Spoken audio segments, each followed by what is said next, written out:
നിയമ വിദ്യാർത്ഥിയെ മനുഷ്യനിലയിൽ കണ്ടെത്തിയതിൽ ദുരൂഹത തുടരുന്നു. കോഴിക്കോട് കൈതപ്പൊയിൽ മർക്കസ് ലോ കോളേജിലെ 3ാം വർഷ LLB വിദ്യാർത്ഥി വി അബൂബക്കറാണ് മരിച്ചത്. 28 വയസ്സായിരുന്നു. അബൂബക്കർ താമസിച്ചിരുന്ന വാടക വീട്ടിലാണ് യുവാവിനെ മരിച്ച നിലയിൽ കണ്ടെത്തിയത്. അരീക്കോട് കാരിപ്പറമ്പ് സ്വദേശിയാണ് ഇയാൾ. അബൂബക്കർ CPM സൈബർ രംഗത്ത് സജീവ സാന്നിധ്യമായിരുന്നു. പോലീസ് അസ്വാഭാവിക മരണത്തിന് കേസെടുത്തിട്ടുണ്ട്. ഇടത് സൈബർ ഇടത്തിലെ സജീവ സാന്നിധ്യവും യൂട്യൂബറും പ്രഭാഷകനുമായിരുന്നു. കോഴിക്കോട് പുതുപ്പാടിയിലെ മുറിയിലാണ് മൃതദേഹം കണ്ടെത്തിയത്.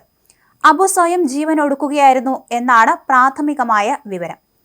കൈതപ്പൊയിൽ നോളജ് സിറ്റിയിൽ LLB വിദ്യാർത്ഥിയാണ് അബു.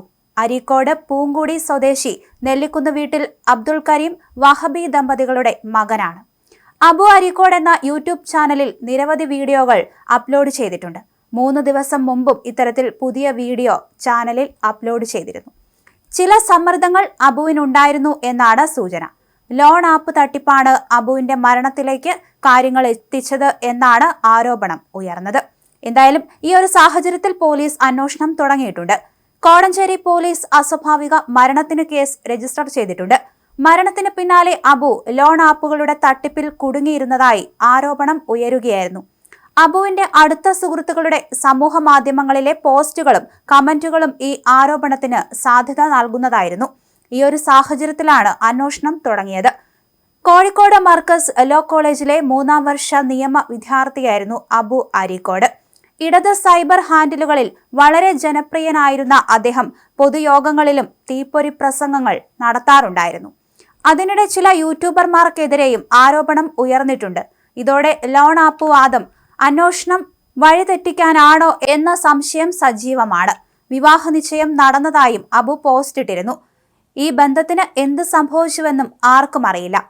മറുനാടൻ മലയാളിക്കെതിരെ നിരന്തരം CPMന് വേണ്ടി പ്രചരണം നടത്തിയിരുന്നു അബു. വ്യാജ പീഡന വാർത്തയടക്കം പ്രചരിപ്പിച്ചു. ഇതിനെതിരെ മാനനഷ്ട കേസും നൽകി. മറുനാടൻ വീഡിയോകളെ തെറ്റായി പ്രചരിപ്പിക്കുന്നതിൽ കോപ്പിറൈറ്റ് പ്രശ്നം ഉണ്ടായിരുന്നു. ഇക്കാര്യം യൂട്യൂബിനെ അറിയിക്കുകയും ചെയ്തു. ഇതോടെ അബു മറുനാടനെ ബന്ധപ്പെടുകയും തന്റെ സാമ്പത്തിക പ്രതിസന്ധിയുടെ ആഴം വിശദീകരിക്കുകയും ചെയ്തു. CPMന് വേണ്ടിയാണ് ചെയ്യുന്നതെന്നും തനിക്ക് വ്യക്തിപരമായ പ്രശ്നമില്ലെന്നും അറിയിച്ചു.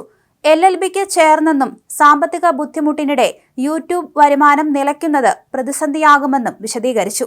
ഇത് മാനിച്ച് അബുവിനെതിരെ നൽകിയ കോപ്പിറൈറ്റ് ക്ലെയിമുകൾ മറുനാടൻ പിൻവലിക്കുകയും ചെയ്തു. സാമ്പത്തിക പ്രതിസന്ധിക്കൊപ്പം മറ്റു ചില സാമൂഹിക പ്രശ്നങ്ങളും അബുവിനെ തേടിയെത്തി. ഇതോടെയാണ് അബു ആത്മഹത്യയുടെ വഴി തിരഞ്ഞെടുത്തത് എന്നതാണ് സൂചന. അബു അരീക്കോടിന്റെ മരണവുമായി ബന്ധപ്പെട്ട പ്രധാന കാരണം ഇത്തരത്തിൽ സാമ്പത്തിക പ്രശ്നം തന്നെയാണ് എന്ന രീതിക്കാണ് ഇപ്പോൾ വാർത്തകൾ വരുന്നത്. എന്തായാലും പോലീസ് അതിനെക്കുറിച്ച് വിശദമായി അന്വേഷിക്കുകയാണ്.